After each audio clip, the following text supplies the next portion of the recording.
فرمائے۔ یہ بھی یاد رہے کہ آج عشرۂ رحمت کی آخری رات ہے۔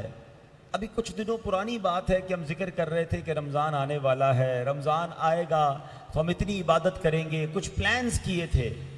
رمضان آ بھی گیا اور عشرۂ رحمت اب ہم سے جدا ہونے کو ہے، اور ہمیں یہ نہیں معلوم کہ یہ رمضان ہم پورا گزار بھی پائیں گے یا اگلا رمضان ہمیں ملے گا کہ نہیں۔ تو مل گیا ہے نا، تو اس کو غنیمت جاننا ہے، اس کے بقیہ دن خوب عبادت میں، خوب ریاضت میں، گریہ وزاری میں، دعاؤں میں گزارنے ہیں، کیونکہ رمضان کو روک نہیں سکتے، رمضان میں چلے جانا ہے، مگر ہم نے اسی رمضان میں اللہ کو راضی کرنا ہے، ہم نے اسی رمضان میں رب کو راضی کر کے جنت حاصل کرنی ہے۔ تو اس کے لیے ہمیں اپنی کوششوں کو تیز کرنا ہے، مگر بدقسمتی سے ہر سال کی طرح اس سال بھی ایسا نظر آتا ہے کہ رمضان کے پہلے 4 5 6 دن جو جذبہ ہوتا ہے، آہستہ آہستہ وہ جذبہ مسجدوں میں کم ہوتا نظر آ رہا ہے۔ اچھا، اب یہ 6 روزہ تراویح، 10 روزہ تراویح اور اسی طرح 15 روزہ تراویح، اس پہ حرج نہیں ہے، لیکن اگر کوئی یہ سمجھتا ہے کہ جناب 10 روزہ تراویح پڑھ لی میں نے، اب تراویح نہیں پڑھنی اور اب تراویح میری چھٹی ہو گئی، تو ایسا نہیں ہے۔ تراویح سنت موقدہ ہے، جب تک عید کا چاند نظر نہیں آئے گا ہم نے روز تراویح پڑھنی ہے۔ تو یہ آپ نیت کر لیں، خاص طور پہ یہاں کے نمازی، کہ انشاءاللہ ہم نے اب کل سے بھی یہاں مسجد میں تراویح ہوگی تو ہم نے تراویح انشاءاللہ کنٹینیو کرنی ہے انشاءاللہ۔ تو یہ ایک ایک سجدہ قیمتی ہے۔ رمضان میں تو لالچ ہونی چاہیے بندے کو نیکیاں کمانے کی، اور انہی میں ایک بڑی نیکی ہے درود پاک پڑھنا۔ سبحان اللہ، درود پاک ایسا کمال کا وظیفہ ہے، کب کب کہاں کہاں اور کیسے کیسے کام آتا ہے۔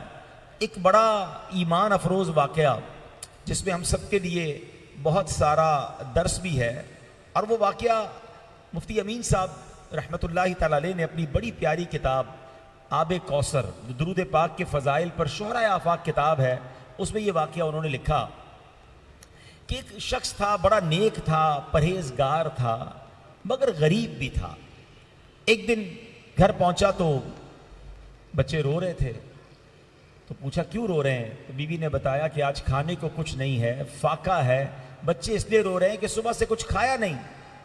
تو کہتا ہے چلو کھانا تو نہیں ہے، مگر ہم ایسا کرتے ہیں کہ سب مل کر، بیوی بچے، ہم سب گھر والے مل کر پیارے آقا علیہ السلام پر درود پاک بھیجتے ہیں، درود پاک کا نذرانہ پیش کرتے ہیں۔ اللہ اکبر۔ وہ کہتا ہے جب ساری دنیا خواندی ہے خیرات مدینے دی، تو مدینے والے کو یاد کرتے ہیں، درود پڑھتے ہیں۔ وہ درود پڑھنے لگے، اور درود پڑھتے پڑھتے اس نیک شخص کی آنکھ لگ گئی۔ جب آنکھ لگی تو قسمت جاگ اٹھی۔ سرکار دو عالم صلی اللہ تعالیٰ علیہ وسلم خواب میں تشریف لائے اور فرمایا فلاں علاقے میں ایک بڑا تاجر ہے جو کہ مجوسی ہے، اس کے پاس جانا اور جا کر میرا سلام کہنا، اور کہنا نبی پاک نے یہ فرمایا ہے کہ اللہ نے جو تمہیں مال دیا ہے اس سے میری مدد کرو، اور سنو تمہاری دعا قبول ہو گئی ہے۔ یہ شخص اٹھا تو حیران کہ بے شک نبی پاک کا دیدار ہوا، مگر میرے آقا مجھے کسی غیر مسلم کے پاس کیوں بھیجیں گے؟ لگتا ہے مجھے کوئی غلطی ہوئی ہے، ہیزیٹیشن ہے، پریشان ہو گیا، پھر سو گیا۔ خواب میں نبی پاک پھر تشریف لائے، فرمائے جاؤ اسی کے پاس جاؤ، جا کر کہو نبی پاک نے سلام بھی دیا ہے، میری مدد بھی کرو، تم نے کچھ دعا مانگی وہ قبول ہو گئی ہے۔ اب جب دوبارہ اٹھا تو کہا اب تو یہ خواب پیارے آقا علیہ السلام کی طرف سے ہے۔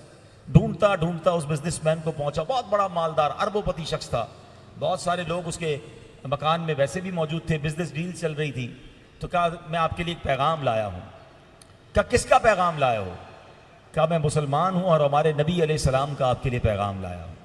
وہ مجوسی آگ کی پوجا کرنے والا تھا، وہ کہتا تمہیں پتہ نہیں میں مسلمان نہیں ہوں، میں تو تمہارے نبی کو مانتا ہی نہیں، تو میرے لیے کیسے سلام آ سکتا ہے، میرے لیے کیسے پیغام آ سکتا ہے؟ تو کہا میرے آقا نے ایک اور بات بھی فرمائی ہے کہ آپ نے کوئی دعا مانگی ہے، وہ دعا بھی قبول ہو گئی ہے۔ اب مجوسی جو ہے وہ کھڑا ہو گیا اپنی سیٹ سے، اس کا ہاتھ پکڑا اور کمرے کے اندر لے گیا، اور اندر جا کر وہ کہتا ہے کہ پہلے مجھے کلمہ پڑھاؤ۔ کلمہ پڑھ کر مسلمان ہو گیا۔ اب اس نے اپنے نوکروں کو بلایا، سارے بزنس مین کو بلایا، کہا دیکھو میں مسلمان ہو گیا ہوں، تم میں سے جو مسلمان ہوگا وہ میرے ساتھ کاروبار کر سکے گا، جو مسلمان نہیں میرا اس سے تعلق ختم۔ کئی لوگوں نے کلمہ پڑھنا شروع کر دیا، وہ بھی مسلمان ہو گئے۔ اب اس نے اپنے بیٹے کو بلایا اور بیٹے کو بلا کر کہا، اکلوتا بیٹا تھا، بیٹا میں مسلمان ہو گیا ہوں، اگر تم بھی مسلمان ہو جاؤ، اگر میرے بیٹے ہو، ورنہ پھر میرا تم سے تعلق ختم۔ بیٹا بھی کلمہ پڑھ کے مسلمان ہو گیا۔ اب یہ بیٹی کو بلایا، بیٹی مسلمان ہو گئی۔ تو یہ جو نیک شخص گیا کر رکو تو صحیح، بتاؤ تو صحیح ماجرا کیا ہے؟ میں تو صرف سلام لایا ہوں، میں نے یہ بتایا کہ ایک دعا ہے جو قبول ہو گئی ہے اور آپ سب نے کلمہ پڑھنا شروع کر دیا ہے، اس کے پیچھے ریزن کیا ہے؟ اب وہ مجوسی، وہ آگ کی پوجا کرنے والا بتاتا ہے کہ مسئلہ یہ ہے کہ مجوسیوں کے مذہب میں ایک رسم ہے یا ایک اجازت ہے کہ بھائی بہن آپس میں نکاح کر سکتے ہیں. تو یہ دونوں، میرا بیٹا اور بیٹی کا میں نے کچھ دنوں پہلے ہی نکاح کیا، اور نکاح کرنے کے وقت جب ہم نے اپنے گھر میں بہت بڑی دعوت کی اور کھانا بنایا، طرح طرح کے پروگرامز کیے، تو میرے گھر کے برابر سے مجھے رونے کی آواز آئی. میں نے کان لگایا تو چھوٹی چھوٹی بچیوں کی آوازیں آ رہی تھی کہ امی جان ہمارا پڑوسی زادی ماں ہے، سید زادی اولاد ہے. سب کے ہاتھ اٹھتے ہیں اور روتے روتے دعا کرتے ہیں، یا اللہ اس شخص کو اسلام کی ہدایت دے دے، اس نے ہمارے ساتھ بھلا کیا ہے، ہمارے نانا جان کی شفاعت سے اس کو جنت میں داخلہ عطا فرما. وہ کہتا ہے میں تو کھانا کھلا کر آ گیا مگر بچیوں کی دعا میرے کان میں گونج رہی تھی. آج تم نبی پاک کا پیغام لے کر آئے ہو، میرے آقا کا سلام بھی لائے ہو اور یہ بھی بتا رہے ہو کہ دعا قبول ہو گئی ہے. اللہ اکبر. اس کا مطلب یہ ہوا کہ مجھے اسلام بھی ملنا ہے اور اب مجھے اس بات کی بھی امید ہے کہ بروز قیامت نبی پاک کی شفاعت بھی مجھے ملے گی. دیکھو میرے بیٹا اور بیٹی بھی مسلمان ہو گئے ہیں، اب یہ میاں بیوی نہیں رہ سکتے، میں ان کو جدا کر دیتا ہوں. اللہ نے مجھے بہت مال دیا ہے، میں 50% اب میں تمہیں پیش کرتا ہوں. میرے گھر پہ آئے ہو، نبی پاک کا پیغام لے کر آئے ہو، میری تمام دولت کا 50% میں تمہیں خیرات کرتا ہوں. اللہ اکبر. ذرا غور کیجئے، یہ غریب شخص جس کے گھر میں کھانے کو نہیں تھا، ہاتھ پھیلانے نہیں گیا، دنیا والوں سے مانگنے نہیں گیا، بچوں نے، گھر والوں نے صدق کے دل سے آقا علیہ الصلوۃ والسلام کو یاد کرنا شروع کیا، درود پاک کی کثرت کی. اور آج میرے پاس اور موضوع ہے، ورنہ اگر میں اسی موضوع پر بات کرتا رہوں کہ ایک درود پاک ایسا وظیفہ ہے کہ کتنے دکھ دور کر دیتا ہے، کتنی پریشانیاں دور کر دیتا ہے، کتنے لوگوں کے قرضے اتر گئے. اور یہ واقعات کتابوں میں موجود ہے. آج ہم میں سے بہت سارے لوگ یہاں پریشان ہوں گے، کوئی قرضے میں ہوگا، کوئی بے روزگار ہوگا، کوئی بیمار ہوگا. سچی بات یہ ہے، ہر درد کی دوا ہے صلی علی محمد. ہر درد کی دوا ہے صلی علی محمد، تعویذ ہر بلا ہے صلی علی محمد. تو ہمیں یہ بات یاد رکھنی ہے کہ دکھوں نے تم کو جو گھیرا ہو تو درود پڑھو، جو حاضری کی تمنا ہو تو درود پڑھو. تو ہمیں کثرت سے درود پاک پڑھنا. درود پاک دنیا کی مصیبتیں بھی دور کرے گا انشاءاللہ، ہم آخرت کی مصیبتوں سے بھی بچ جائیں گے. اور یہاں ایک اور اس واقعے سے بات سیکھنے کو مل رہی ہے کہ آل رسول کی خدمت، اللہ سید زادیوں کی خدمت کی. مجوسی کو ایمان کی دولت مل گئی، نبی پاک کا سلام آ گیا. ارے ہم تو امتی ہیں، ہم کیوں نہ سید زادوں کی خدمت کریں، ہم کیوں نہ آل رسول کی خدمت کریں. میں یہاں سب کو مشورہ دوں گا، اللہ سلامت رکھے میرے پیر و مرشد امیر اہل سنت بانی دعوت اسلامی مولانا الیاس اتار قادری صاحب، جنہوں نے دنیا بھر میں دعوت اسلامی والوں کے دلوں میں کس طرح آل رسول کی، اہل بیت کی محبت ڈالی ہے. صرف ایک بات سے سمجھیے گا، دعوت اسلامی کے دو سب سے ٹاپ لیول کے دینی کام ہیں. ہم کہا کرتے تھے دعوت اسلامی کے دو اہم کام، مدنی قافلہ، مدنی انعام. اب مدنی انعام کو ہم نیک اعمال کہتے ہیں، مگر مدنی قافلہ کتنے ٹائم کا ہوتا ہے؟ 3 دن. حضرت صاحب فرماتے 72 گھنٹے کا مدنی قافلہ ہے. نیک اعمال 72 نیک اعمال. یہ کیوں 72 کی عدد کو پکڑ کے بیٹھے ہیں، کیوں گٹی میں ڈالنا چاہتے ہیں؟ کیونکہ 72 کربلا والے تھے. کربلا والوں کی محبت بچے بچے کے دل میں آ جائے. امیر اہل سنت فرماتے اپنی آمدنی کا کچھ حصہ الگ کرو، اپنے پروفٹ میں 1%، 2%، 5% یہ الگ کر لو اور یہ آل رسول کی خدمت کرو، سید زادوں کی خدمت کرو. کیونکہ جس کا صدقہ مل رہا ہے، اللہ اکبر، جب آپ ان کی آل کی خدمت کریں گے، اللہ آپ کی آل میں، آپ کے مال میں برکت ڈال دے گا. دنیا کا دستور ہے، کوئی آپ کے بچوں کی، جب بھی آپ کے پاس آئے آپ کے بچوں کے لیے تحفہ لائیں، بلکہ آپ اس سے ملے، وہ آپ کو کہے بیٹا کیسا ہے آپ کا، بچے کیسے، یہ اپنے بچوں کے لیے تحفہ لے جائیں. میرے بچوں کا کوئی خیال رکھے مجھے کتنا اچھا لگتا ہے. بتاؤ نا، جو نبی پاک کے بچوں کا خیال رکھے، آقا کی آل کی خدمت کرے، نبی پاک کیسا پیار فرمائیں گے. تو زندگی کا اصول بنائیں اپنی حیثیت کے مطابق، کچھ نہ کچھ اپنی آمدنی میں، کچھ نہ کچھ اپنے مال میں سے الگ کیا کریں. لوگ آج کل سوال پوچھتے ہیں، جناب سید زادے کو رقم دینی ہے، زکوٰۃ تو لگ نہیں سکتی، کیا کریں جناب؟ اللہ اکبر، سید زادے کو مال کا میل دو گے، ارے ہونا یہ چاہیے اگر آل رسول قبول کر لیں تو یہ میرے بھاگ جاگیں گے. میرا پیسہ اگر آقا کی آل پر لگ جائے, یاد رکھیے میں اور آپ دنیا میں جو کچھ ہیں آج, بلکہ سچی بات تو یہ کہ میں اور آپ دنیا میں جو آئے ہیں یہ صدقہ ہے جناب رسول پاک علیہ الصلوۃ والسلام کا. کیوں؟ میرے آقا وجہ تخلیق کائنات ہیں. ہی از the reason of the all creation. اعلیٰ حضرت کہتے ہیں نا, زمین و زمان تمہارے لیے, مکین و مکان تمہارے لیے, چنین و چنا تمہارے لیے. آقا بنے دو جہاں تمہارے لیے, دہن میں زباں تمہارے لیے, بدن میں ہے جہاں تمہارے لیے.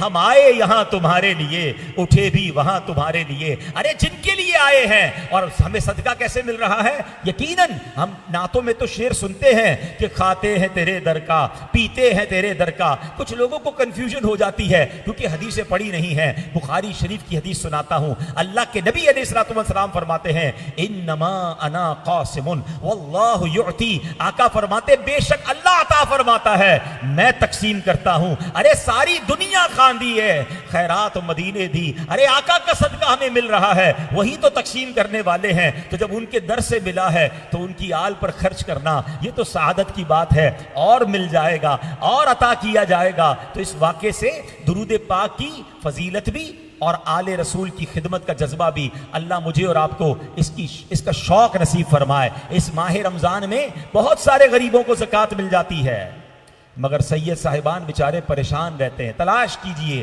آپ کے آس پاس ایسے لوگ ہوں گے, اپنی آمدنی کا کچھ حصہ نکالیے, ان کی خدمت کیجئے. کسی کی افطاری اچھی کر دیں, کسی کے بچوں کے لیے عید کا انتظام کر دیں. سبحان اللہ, جس طرح اپنے بچوں کی فکر کر رہے ہیں کہ بچے عید والے دن کیا پہنیں گے, اگر زیادہ نہیں کم از کم ایک سید فیملی کے لیے عید کا ویسا ہی پیکج بنا دو جیسا آپ نے اپنے بچوں کے لیے سوچا ہے. پھر دیکھو میرے آقا کیسے راضی ہوتے ہیں. کیا معلوم یہی خدمت سبحان اللہ ہمیں نبی پاک کا دیدار نصیب کر دے. ساری زندگی شعر سنانا ہے کہ آقا تیری نسل پاک میں ہے, بچہ بچہ نور کا, تو ہے عین نور, تیرا سب گھرانہ نور کا. اور آج اللہ کا شکر ادا کریں کہ آج رات, کس رات ہمیں آل رسول کا ذکر کرنے کا موقع مل رہا ہے کہ آج رات ہماری امی حضور ام المومنین حضرت خدیجۃ الکبریٰ رضی اللہ تعالی عنہا کا یوم وصال ہے. آپ نانی جان ہیں حسنین کریمین کی, کیا عظیم ہستی ہیں, اور آج ان کا یوم وصال بھی ہے. اللہ تربت حضرت خدیجہ پر اپنی کروڑوں رحمتوں کی بارش نازل فرمائے اور ان کے صدقے ہماری مغفرت فرمائے. حضرت خدیجہ رضی اللہ تعالی عنہا وہ عظیم خاتون ہیں. اسلام کی خدمت میں جو ان کا انداز رہا, سبحان اللہ, ابتدائے اسلام تھا. اب یہاں میں کیونکہ بیان لائیو بھی جا رہا ہے, گھر کی خواتین بھی سنیں گی. عورت کو اپنے شوہر کے ساتھ کیسا سپورٹ کرنا چاہیے, اپنے شوہر کے ساتھ کیسا خیال رکھنا چاہیے, اللہ اکبر, حضرت خدیجہ کی سیرت سے سیکھنے کو ملتا ہے. نبی پاک کی عمر مبارک 25 سال, حضرت خدیجہ کی عمر 40 سال. اب یہ جب نکاح ہو رہا ہے, نبی پاک پر اپنا سارا مال قربان کیا. حضرت خدیجہ بڑی مالدار خاتون تھی. آج کی عورت کہتی یہ مال میرا, آپ کا تو نہیں ہے, آپ کو کیوں دوں. اگر شوہر پہ برا وقت آیا ہے, عورت کو اس ٹف ٹائم میں اپنے شوہر کا ساتھ دینا چاہیے. نبی پاک نے جب اسلام کی بات کرنا شروع کی, جب پہلی وحی نازل ہوئی, اللہ کی طرف بلانا شروع کیا, اپنے پرائے ہو گئے, رشتہ دار مخالف ہو گئے, جان کے پیاسے ہو گئے. اللہ اکبر, ہر طرف سے جناب ٹینشن ہے. مگر جب نبی پاک گھر آتے, حضرت خدیجہ نبی پاک کو دلاسا دیتی, آپ سے کہتی حضور آپ نہ گھبرائیں, آپ تو یتیموں کی کفالت کرنے والے ہیں, آپ تو اللہ کے سچے نبی ہیں, آپ غریبوں کا خیال رکھنے والے ہیں, حضور آپ کو کچھ نہیں ہونا. اللہ اکبر, گھر سے سپورٹ ہوتا تھا, نبی پاک کا ساتھ دیتی. حضرت خدیجہ وہ عظیم ہستی ہے. یاد رکھیے, دنیا میں سب سے پہلے نماز حضرت جبرائیل نے نبی پاک کو پریکٹیکل کر کے بتایا. پھر پیارے آقا نے سب سے پہلے وضو اور نماز پڑھی, اور نبی کے پاک کے بعد اگر کسی نے وضو کا طریقہ سیکھا اور نماز پڑھی تو وہ حضرت خدیجۃ الکبریٰ رضی اللہ تعالیٰ عنہا. وہ ایسی ہماری امی حضور. اللہ اکبر اور سبحان اللہ. اب ذرا یہاں میں اپنی گھر کی جو مائیں بہنیں مجھے سن رہی ہیں, کیا بعد میں سنیں, ان کے لیے درس ہے کہ اپنے گھر والوں کو پریشر نہ دیا کریں. آج کل مہنگائی کا دور ہے, آج کل ٹینشن ہے, لوگوں کے کاروبار میں بڑے پرابلمز ہیں, لمبی لمبی لسٹیں ہیں, مجھے یہ بھی چاہیے, مجھے یہ بھی چاہیے, میں نہیں جانتی کہاں سے لا کر دو. اور اس کے نتیجے میں ہو کیا رہا ہے کہ یا تو مرد ڈپریشن کا مریض بن رہا ہے, یا اللہ نہ کرے حرام کمانے کی طرف جا رہا ہے, یا چوری کی طرف جا رہا ہے, یا رشوت کی طرف جا رہا ہے. اور ایک وقت آتا ہے کہ گھر والوں کے پریشر کی وجہ سے وہ کوئی ناجائز کام کرتا ہے، پھر پولیس آتی ہے گھر پہ۔ پہلے زمانے کی عورتیں کیسی ہوتی تھی؟ مرد جب باہر جاتا تھا نا کمانے کے لیے تو کہتی دیکھو حلال کما کر لانا، حرام مت لانا، ہم تھوڑے پر گزارا کر لیں گے، ہم اللہ کی ناراضگی نہیں چاہتے۔ مگر آج یہ جملے ہوتے تمہیں جہاں سے لانا ہے لاؤ، ہماری ڈیمانڈ پوری کرو۔ تو میری ماؤں سے گزارش ہے، میری بہنوں سے گزارش ہے، اپنے والد، اپنے بھائی، اپنے شوہر اس کو اتنا پریشرائز نہ کریں۔ ایک جملہ یاد کر لیں، جس عورت نے مشکل وقت میں اپنے شوہر کا ساتھ دیا ہے، اللہ نے اس کو اچھے دن ضرور دکھائے ہیں، پھر اللہ نے اس کو عروج عطا کیا ہے۔ تو ایسے موقع پر ساتھ دینا ہوتا ہے۔ اور بی بی خدیجۃ الکبریٰ رضی اللہ تعالیٰ عنہ نے بہت ٹف ٹائم تھا، مگر نبی پاک کا کیسا ساتھ دیا، اور پھر سرکار دو عالم علیہ السلام کا بی بی خدیجہ سے پیار کیسا تھا کہ جب نبی پاک ان کا وصال ہو گیا، اس کے بعد نبی پاک ان کی سہیلیوں کو، ان کے رشتہ داروں کو تحائف بھجوایا کرتے اور فرماتے تھے کہ خدیجہ نے مجھے اس وقت یاد رکھا، اس نے اس وقت ساتھ دیا جس وقت میرا کوئی ساتھ دینے والا نہیں تھا۔ اللہ اکبر۔ تو یہ باتیں ہمیں یاد رکھنی ہیں کہ اگر کوئی زندگی میں ہمارے ساتھ اچھا کام کرے، ہمارے ساتھ کوئی اچھا برتاؤ کرے، تو ہمیں بعد میں اس کا احسان بھی ماننا ہے۔ لوگ مشکل وقت میں ساتھ دینے والوں کو پھر اچھے وقت آ جائیں تو بھول جاتے ہیں، نہیں، ہمیں ان لوگوں کو بعد میں بھی یاد رکھنا ہے، ان کے لیے دعائیں کرنی ہیں، تو یہ ایک اچھے انسان کی نشانی ہوتی ہے۔ تو بہرحال میرے پیارے اسلامی بھائیوں، بڑا مبارک مہینہ ہمارے درمیان ہے، اور چونکہ یہاں آج ختم قرآن ہوا ہے، اور سبحان اللہ قرآن پاک یہ وہ عظیم نعمت ہے، قرآن پاک راہ ہدایت ہے، کتاب ہدایت ہے، مگر ہمارا معاملہ یہ ہے کہ ہم قرآن سے یہ کہتے تو ہیں کہ وہ کتاب ہدایت ہے، مگر اس سے ہدایت کون لے رہا ہے؟ میں آپ سے پوچھوں کاروبار کہاں سے سیکھا؟ تو کاروبار تو مارکیٹ سے سیکھا۔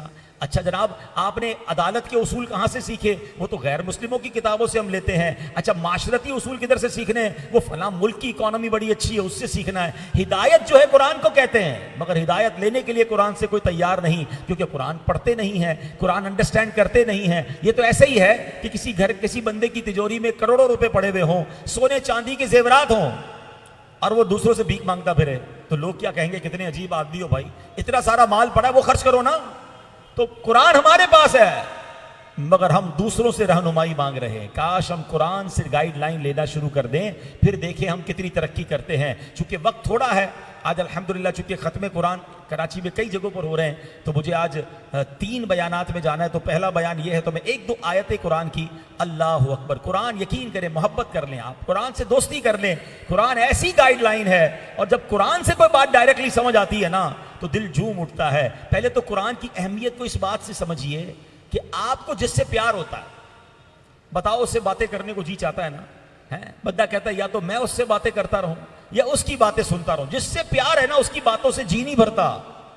بتاؤ نا قرآن کس کی باتیں ہیں؟ قرآن کس کا کلام ہے؟ قرآن اللہ کا کلام ہے۔ جب آپ قرآن پڑھیں اور اس کو جب انڈرسٹینڈ کریں گے تو آپ کو محسوس ہوگا، فیل ہوگا کہ رب آپ سے بات کر رہا ہے۔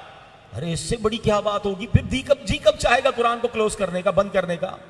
سبحان اللہ۔ اور جب آپ کا جی چاہے آپ اللہ سے بات کریں تو نماز پڑھنا شروع کر دیں۔ تو نماز اور قرآن یہ 2 وے کانورزیشن ہے۔ یا دعا کریں آپ اللہ سے بات کر رہے ہوتے ہیں، یعنی اللہ سے بات کرنا کتنا آسان ہے، مگر نہ آج اللہ سے بات کرنے کا ٹائم ہے نہ سننے کا ٹائم ہے۔ اب قرآن کی ایک آیت ذرا دیکھیے گا۔ ہمیں دنیا میں کہا جاتا ہے لالچ مت کرو، قرآن ایک لالچ کرنے کی ترغیب دے رہا ہے۔ اللہ اکبر۔ قرآن کہتا ہے وَفِي ذَلِكَ فَلْيَتَنَافَسِ الْمُتَنَافِسُونَ، اور للچانے والوں کو تو اسی پر للچانا چاہیے۔ کس پر للچانا ہے؟ جنت کی نعمتوں پر للچانا ہے۔ لالچ کرنی ہے کہ جنت میں اتنا کچھ ہے تو میں نے جنت کی طرف دوڑ لگانی ہے، جنت والے کام کرتے رہنا ہے۔ ایک اور جگہ اللہ قرآن میں فرماتا ہے وَسَارِعُوا إِلَىٰ مَغْفِرَةٍ مِّن رَّبِّكُمْ وَجَنَّةٍ عَرْضُهَا السَّمَاوَاتُ وَالْأَرْضُ، اور اپنے رب کی بخشش اور اس کی جنت کی طرف دوڑو جس کی وسعت آسمانوں اور زمین کے برابر ہے۔ ہائے ہائے، قرآن کہہ رہا ہے دوڑو جنت کی طرف، بھاگو، آگے بڑھو۔ ہم نے بھی یہ آیت کئی بار سنی ہے، مگر دیکھیں ایک صحابی نے سنی اور انہوں نے کیا کیا۔ اس وقت ابن قسحم نامی ایک انصاری صحابی نبی پاک کے پاس موجود تھے اور جھوم گئے اس آیت کو سن کر، وارفتگی میں کہتے واہ واہ۔ نبی پاک نے فرمایا تم نے واہ واہ کیوں کہا؟ عرض کرتے ہیں حضور اگر میں جنت میں داخل ہو پاؤں تو کیا جنت میرے لیے وسیع ہو جائے گی؟ فرمایا بالکل۔ عرض کیا حضور میرے اور جنت میں فاصلہ کتنا ہے؟ فرمایا بس یہی ہے کہ کیونکہ غزوہ ہو رہا تھا, جنگ ہو رہی تھی, فرمایا دشمن کے سامنے پہنچو, راہ خدا میں شہید ہو جاؤ, اللہ ایک ہے اس کی گواہی دو. وہ اس وقت ہاتھوں میں ان کی کھجوریں تھی, کھجوریں کھا رہے تھے. تو کیا کیا انہوں نے, اور کھجوریں ایک طرف رکھی اور کہا اے دنیا کے کھانے مجھ سے دور ہو, میں تو چلا جنت میں ہیں, اور سبحان اللہ جہاد میں چلے گئے اور تھوڑی دیر بعد شہید ہو گئے. یعنی اتنی دیر بھی انتظار نہیں کیا کہ میں یہ کھجوریں کمپلیٹ کروں. کہتے ہیں یہ دنیا کا کھانا نہیں چاہیے, کیونکہ رب نے فرمایا ہے کہ جنت کی طرف دوڑو. اللہ اکبر. آج جنتی کام ہمارے سامنے ہوتے ہیں, مسجد سے اذان کی آواز آتی ہے, ہم کہتے ہیں بعد میں نماز پڑھوں گا. دیکھیں نا ماشاءاللہ آج مسجدیں بھری ہوئی ہیں, کیا رمضان کے بعد بھی یہ حال ہوتا ہے؟ میں تو ایک اور بات غور کر رہا تھا, آج آپ نے جمعہ پڑھا ہوگا, جمعے کی نماز میں رمضان میں کتنی پبلک ہوتی ہے؟ اتنی پبلک رمضان کے بعد جمعے میں کیوں نہیں ہوتی؟ اس کا مطلب کچھ لوگ ایسے بھی ہیں جو رمضان کے بعد جمعہ بھی نہیں پڑھتے, ورنہ جمعہ تو برابر ہوتا نا بھائی. چلے آپ کہتے ہیں عام نمازیں نہیں پڑھ رہے, جمعہ تو ہر بندہ پڑھتا ہے, تو بھائی ہر جمعے میں رمضان میں ڈبل کیوں ہو جاتا ہے معاملہ؟ روڈیں فل ہو رہی ہیں, مسجدیں ہاؤس فل. تو میں سوچنے لگا ایک طرف تو خوشی ہوتی ہے کہ ماشاءاللہ اتنے نمازی آ گئے, ایک طرف غم ہو رہا تھا کہ اس کا مطلب بہت بڑی تعداد وہ ہے جو رمضان کے بعد بھی جمعہ نہیں پڑھتے, صرف رمضان میں ہی جمعہ پڑھ رہے ہیں. اللہ اکبر. آپ بتائیے کیا رمضان میں ہی نماز فرض ہے؟ نہیں جناب, نماز ایک ایسا فرض ہے جو سب سے پہلا فرض ہے. ہم کسی کو کہیں نا وہ شرابی ہے, او ہو شرابی ہے, او یہ بدکاری کر رہے, جواری ہے, کتنا لوگ برا سمجھتے ہیں. ان سب سے بڑا گناہگار بے نمازی ہے, مگر اس کو کوئی برائی نہیں سمجھ رہا کیونکہ بہت بڑی تعداد نہیں پڑھ رہی. حالانکہ نماز سبحان اللہ یہ پریکٹیکل جنت میں لے جانے والا کام ہے. آئیے آج بی بی خدیجہ اور ختم قرآن کی اس رات نیت کریں کہ رمضان کے بعد بھی ہم 5 وقت کے نمازی رہیں گے انشاءاللہ. اچھا کمال یہ کہ جب بھی کسی نیکی کے بات کی جائے نا کہ یار یہ والا نیکی کا کام کر لیں, بس اگلے جمعے سے شروع کرتا ہوں, یار قرآن پاک پڑھنا شروع کر دیں, بس اگلے مہینے سے شروع کر رہا ہوں, بھائی جان ذرا آئیے ہم درس آپ کو سنانا چاہتے ہیں, بس آیا آپ چلے میں آیا. یعنی جنت کی طرف بلایا جاتا ہے. ہونا یہ چاہیے بندہ دوڑے, یار یہ بھی نیکی کما لوں, یہ بھی کما لوں. اب آج جمعے کا دن تھا, ہر نیکی 70 سے ملٹیپلائی ہو رہی تھی. عقل مند لوگ وہ تھے جنہوں نے خوب آج کا دن نیکیاں کی ہوں گی, مگر ہمیں بعض اوقات سنتیں چھوڑ دیتے ہیں, نفل چھوڑ دیتے ہیں, حالانکہ سب اللہ کے قریب ہونے والے کام ہیں. اچھا یہاں بیٹھ کے کوئی کسی کو کہ یار میرے پاس ایک ایسا پلان ہے آپ کے پیسے ڈبل ہو جائیں گے, گارنٹی بتاؤں گا اگلے مہینے, بندہ کہے گا نہیں یار ایسا نہ کرے, وہ تو آج ہی بتائیں نا حاجی صاحب, آپ کی بڑی مہربانی, میں آپ کے گھر آ جاتا ہوں, آپ جدھر بولے میں آ جاتا ہوں. کمال ہے, دنیا کے فائدے کے لیے بندہ گھوم رہا ہے اس کے پیچھے, اور ادھر جنت میں جانے والے آپ کو کام بتائے جا رہے ہیں. یار صحابہ کرام علیہ رضوان کا مائنڈ سیٹ اللہ ان کا صدقہ نصیب کر دے. اب حضرت عثمان غنی مجھے بتائیں, قطعی جنتی ہے نا, نبی پاک کے سبحان اللہ کتنے قریبی صحابی, ذو النورین, 2 پیارے آقا کی بیٹیوں کے یکے بعد دیگرے ان سے نکاح ہو رہا ہے, اور کئی بار جنت کی بشارت لے چکے ہیں, مگر آپ کا مائنڈ سیٹ تھا آپ کو پتا چل جائے بس کوئی نیکی کرنی ہے. ایک بار نبی پاک علیہ الصلوۃ والسلام جب مکہ پاک سے مدینہ منورہ مسلمان پہنچے تو پانی کی ضرورت تھی, تو نبی پاک علیہ الصلوۃ والسلام نے ایک میٹھے پانی کا کنواں تھا, تو اس کو فرمایا کہ یہ کنواں دے دو, اس کے بدلے مجھ سے جنت میں کنواں لے لو. حضرت عثمان غنی کو خبر مل گئی, اس بندے نے کہا حضور نہیں میں نہیں دے سکتا, میرا تو روزگار اسی کے ساتھ ہے. اس نے یہ آفر, جیسے آج کل کے بھی لوگ ہیں نا جن کو جنت والا کام ملے تو کہتے ہیں یار یہ تو بعد میں کر لیں گے, تو اس نے بھی کہا حضور میرا تو اس سے روزی روزگار ہے, میں نہیں کر سکتا. حضرت عثمان غنی کو خبر مل گئی, آپ پہنچ گئے اس کنویں والے کے پاس اور فرمایا کہ مجھے کنواں دے دو. وہ کنویں والا کہتا ہے میں تو کنواں نہیں دوں گا, میرا تو کاروبار اس میں ہے. بہت کوشش کی, جب وہ نہیں مانا تو آپ بیپاری بھی بڑے کمال کے تھے, آپ نے فرمایا ایسا کرو آدھا آدھا کر لیتے ہیں. اب اس نے کہا کنواں آدھا آدھا کیسے ہوگا, کہ ایک دن تمہارا ایک دن میرا, ایک دن میں پانی یوز کروں گا, اگلے دن تم یوز کر لینا, پانی نکالنا ہے نا کنویں سے. اس نے کہا ٹھیک ہے میں اتنی رقم لوں گا, 50% کنواں آپ کا. اب آپ کا پلاننگ دیکھیں, مائنڈ سیٹ دیکھیں, آپ نے کنواں خریدا اور جو دن حضرت عثمان غنی کا ہوتا تھا نا وہ آپ نے فری کر دیا, مدینے والے آؤ اپنا پانی فری لے جاؤ. اب لوگ برتن بھر کے لے جاتے, جانور پانی لے کے چلے جاتے, اگلے دن اس سے پانی خریدنے کوئی نہیں آتا تھا. بھائی ایک دن فری ملے گا, ایک دن پیسے سے ملے گا, اس سے خریدنے کون آئے گا؟ تھوڑے دنوں بعد کہتا ہے حضرت باقی آدھا بھی آپ لے لیں, میرے پاس تو گاہک ہی کوئی نہیں بچا. آپ نے پوری پیمنٹ کی, کنواں لیا, نبی پاک کے پاس آئے, کہتے حضور وہ جو آفر کی تھی آپ نے کہ یہ کنویں کے بدلے آپ جنت کا کنواں دیں گے, یہ آفر میرے لیے بھی ہے. نبی پاک نے فرمایا ہاں, آپ نے وہ کنواں مسلمانوں کے لیے وقف کر دیا. جنت لے چکے تھے پہلے, مگر پھر موقع ملا, پھر آفر قبول کر لی. ایک بار مسجد الحرام مکہ پاک میں مسجد کی توسیع کرنی تھی, اس کے برابر میں ایک مکان تھا. سرکار دو عالم علیہ الصلوۃ والسلام نے اس مکان والے سے کہا یہ مکان مجھے دے دو, مجھے مسجد میں شامل کرنا ہے, اس کے بدلے جنت میں گھر لے لو. آئے ہائے، یہ الگ بحث ہے کہ یہ آفر کون کر سکتا ہے کہ مکان دے دو جنت میں مکان لے لو، کنواں دے دو جنت میں کنواں دے دو، یہ آفر کون کر سکتا ہے؟ یہ آفر وہی کر سکتا ہے جس کو رب نے اختیار عطا فرمایا ہے۔ یہی بات مفتی اختر رضا خان صاحب لکھتے ہیں نا کہ جہاں بالی عطا کر دیں، بھری جنت ہبا کر دیں، نبی مختار کل ہیں جس کو جو چاہے عطا کر دیں۔ اللہ اکبر، یہ تو حدیثوں سے ثابت ہے کہ آقا فرماتے مجھے یہ دے دو، اس کے بدلے یہ لے لو۔ اب حضرت عثمان غنی کو پتا چلا کہ مکان چاہیے، مسجد الحرام میں انوالو کرنا ہے، مگر وہ بیچ نہیں رہا۔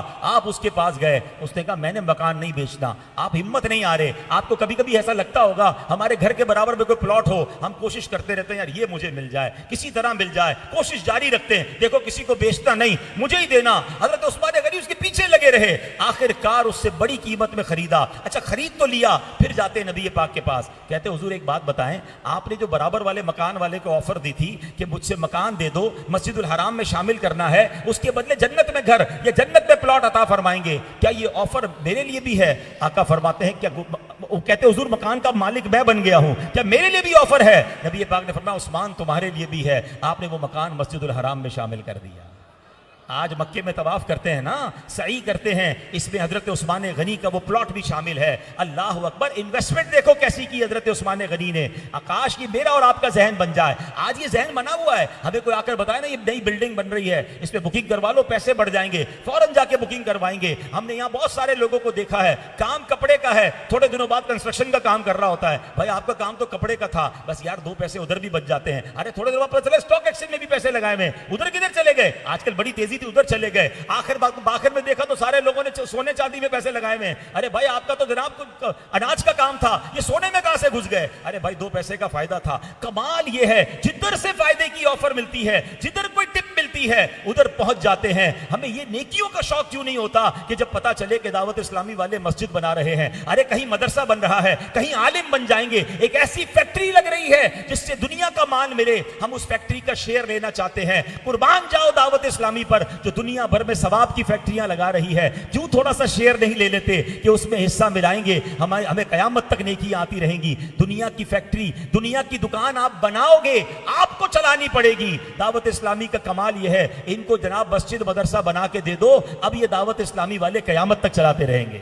یہ میں اسی مسجد کی مثال دیتا ہوں، تھوڑے عرصے پہلے میں خود سامنے رہتا ہوں، مجھے پتا ہے کتنا چھوٹا سا سسٹم تھا، اور آج ماشاءاللہ یہ رونق دیکھیں۔ اور یہ ایک مسجد میں نہیں ہے، آج آپ پاکستان کی ہر دعوت اسلامی کی مسجد جو دعوت اسلامی والوں نے بنائی ہے، وہاں بڑی رات کی رونقیں دیکھیں، آپ بڑے دن کی رونقیں دیکھیں، آپ تاک راتوں کی رونقیں دیکھیں، آپ میلاد مصطفیٰ کی رونق دیکھیں۔ اور صرف نمازیں نہیں، صرف اجتماع نہیں، وہاں درس بھی ہو رہا ہے، وہاں مدرسہ بھی ہو رہا ہے، وہاں قافلے بھی آ رہے ہیں، وہاں کورسز بھی ہو رہے ہیں۔ اللہ اکبر، ہم نے تو ایک مسجد میں حصہ ملایا تھا، مگر یہ تو ثواب کا ذخیرہ اور ملٹیپلیکیشن ہوتا چلا جا رہا ہے۔ تو پھر کیوں نہ آگے بڑھ کر ہم صحابہ کرام کی دیکھیں، قرآن کہتا ہے دوڑو جنت کی طرف، تو ہمیں اپنے مال کے ذریعے بھی جنت کی طرف دوڑنا ہے، اپنے عمل کے ذریعے بھی جنت کی طرف دوڑنا ہے۔ میں صرف یہ نہیں کہتا کہ مال دیجئے، اپنا وقت بھی دیجئے، عبادتیں بھی کرنی ہیں، قرآن بھی پڑھنا ہے، درود پاک بھی پڑھنا ہے، تلاوت قرآن بھی کرنا ہے، اور اللہ کی راہ میں خرچ بھی کرنا ہے۔ ہر بندہ اپنا حصہ ملائے، کیونکہ تھوڑی دیر میں ہم سب نے جانا ہے۔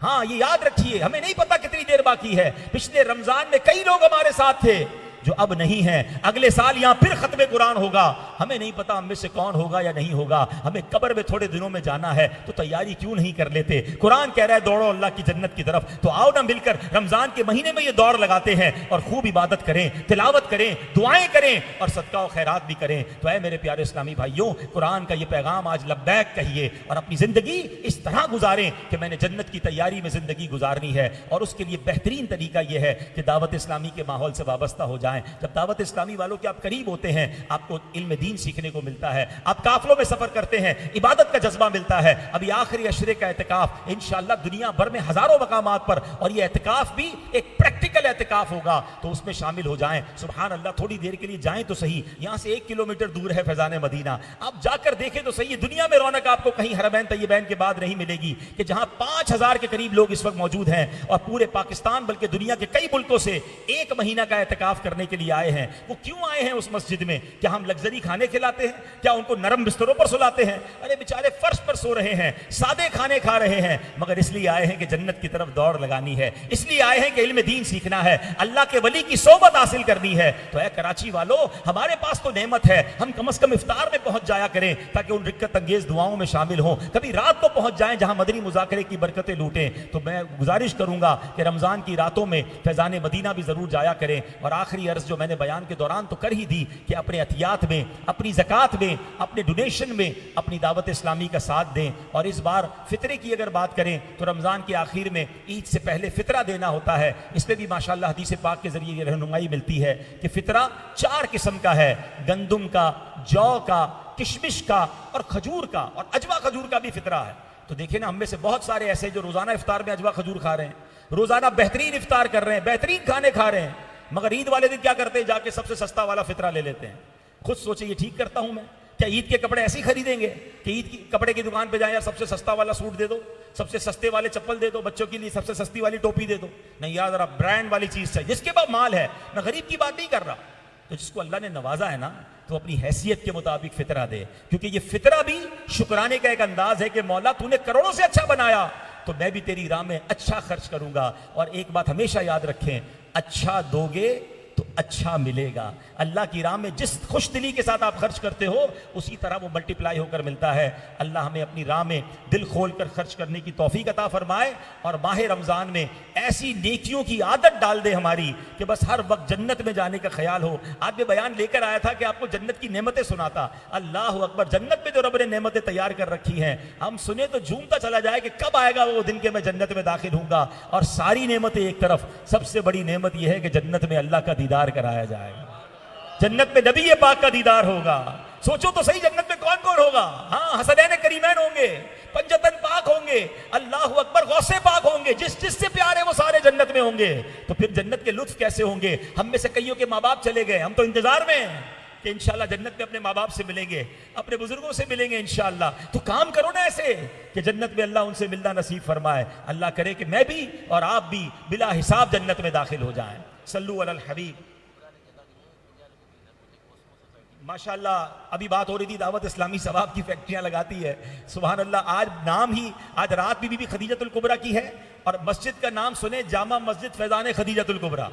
واہ واہ واہ، امی حضور کے ایصال ثواب کا اس سے اچھا کیا موقع ہوگا؟ یقیناً نیاز کرنی چاہیے، مگر یہ کیسی نیاز ہے کہ یہ قیامت تک مسجد رہے گی، انشاءاللہ ہم چلے جائیں گے۔ اور یہ کاسموپولیٹن سوسائٹی میں ماشاءاللہ مسجد تعمیر ہو رہی ہے، اور 50 لاکھ روپے ان کو شارٹ ہیں، سبحان اللہ۔ بڑی تعداد میں عاشقان رسول موجود ہیں، میں تو چاہوں گا سب حصہ ملائیں اور چلیں بھائی، کہتے ہیں ترغیب دینے کے لیے ترغیب بننا پڑتا ہے۔ تو آج 10 رمضان بھی ہے، 10,000 میں نے 10,000 کی نیت کی تھی میں اپنے ماں باپ کے ایصال ثواب کے لیے، 10,000 کا انہوں نے یونٹ بھی بنایا ہے۔ تو امی حضور کے ایصال ثواب کے لیے اس سے اچھا کیا تحفہ ہوگا؟ وہ راضی ہو گئی تو انشاءاللہ ہمارا بیڑا پار ہو جائے گا۔ اللہ پاک ہمیں عمل کرنے کی توفیق عطا فرمائے۔ صلو علی الحبیب۔ ماشاءاللہ یہاں سے 11ویں شب سے 29ویں شب تک روزانہ 12:30 بجے صلاۃ اللیل بھی عطا کی جائے گی، جس کا دورانیہ 1 گھنٹہ ہوگا، اور 29ویں شب صلاۃ اللیل میں ختم قرآن کا سلسلہ ہوگا اسی مسجد میں۔ ماشاءاللہ کیا بات ہے یار، یہ کیسے اچھے لوگ ہیں، تراویح میں پورا ہو گیا، اب صلاۃ اللیل میں قرآن شروع کر رہے ہیں ماشاءاللہ۔ تو یہ پیسے ابھی جمع نہیں کر رہے ہیں، وہاں پیچھے اسلامی بھائی یا نگران یا امام صاحب ہوں گے، ان کو دے دیجیے گا، اور اچھی اچھی نیتیں بھی کر لیجیے گا، کیونکہ ہماری جیبوں کے پیسوں سے 50 لاکھ پورے نہیں ہوں گے۔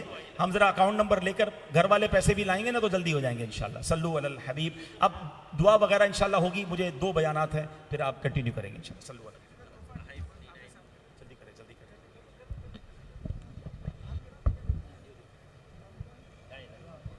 ماشاءاللہ ہمارے الحمدللہ ختم القرآن کا جو سلسلہ ہوا، حافظ قاری محمد فیاض صاحب نے تراویح میں الحمدللہ 10 روزہ قرآن پاک سنایا۔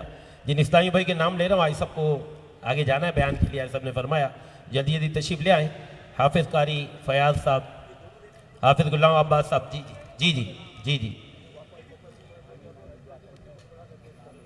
ہمارے امام صاحب مولانا محمد شعیب اتاری مدنی، مسجد والے بھائی مسجد جا رکھے گا۔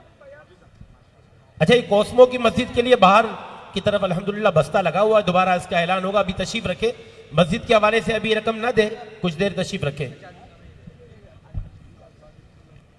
ہمارے امام صاحب شعیب مدنی صاحب، مؤذن صاحب ہمارے محمد ارسل اتاری صاحب بھی آگے تشریف لے آئیں، رکن شورا سے تحفہ وصول فرمائیں۔ ہماری مسجد کے خادمین ماشاءاللہ سارا سال خدمت کرتے ہیں، محمد اقبال اور محمد اسلم، یہ دونوں بھی آگے تشریف لے آئیں۔ محمد اقبال، محمد اسلم۔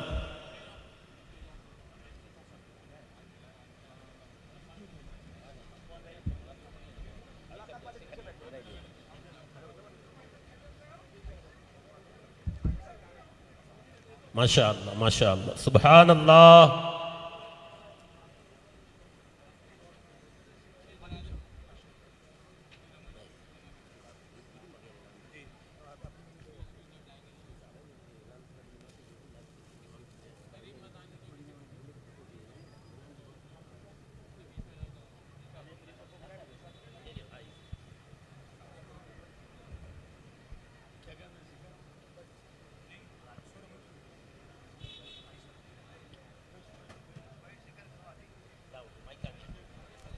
صلو علی الحبیب صلی اللہ علی محمد وعلی آلہ وصحبہ وبارک وسلم۔ الحمدللہ رکن شورا